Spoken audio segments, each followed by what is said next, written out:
একটা শিয়াল ডাকলে বাকি সব শিয়ালগুলো ডাকতে শুরু করে একসঙ্গে। ওই যার জন্য আমরা বলি সব শিয়ালের একরা। কয়েক দশক আগে কলকাতা শহরে এই শিয়ালের ডাক শোনা যেত। এই সল্টলেক গেলে এরিয়াতে তো কোনো কথাই নেই, এই সেদিনও শোনা যেত। ইনফ্যাক্ট এখনও মাঝে মধ্যে একটু ভেতর দিকে শোনা যায়, কিন্তু মোটামুটি নগরায়নের চাপে শিয়াল বিলুপ্তির পথে, এটাও ঘটনা।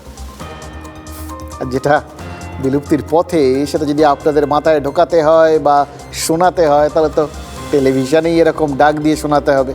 অবশ্য এই উদ্যোগ শুধুমাত্র ভারতীয় দর্শকদের জন্য। যে দেশে জঙ্গলের রাজত্ব চলে সেখানে তো শিয়াল বিলুপ্ত হয় না। আজ তো শিয়াল মানে সত্যিকারের শিয়াল না থাকুক, তখন মানুষই শিয়ালের রূপ নিয়ে নেয়, শিয়ালের ডাক রপ্ত করে নেয়, ধরন ধারণ রপ্ত করে নেয়।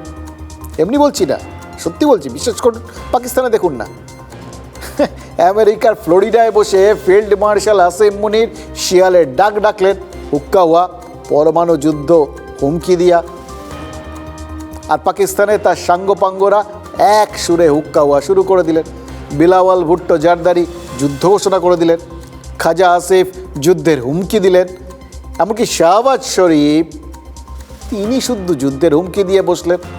এটাকে আপনারা শিয়ালের হুক্কা হুয়া বা সব শিয়ালের একরা, এটা ছাড়া আর কি বলবেন?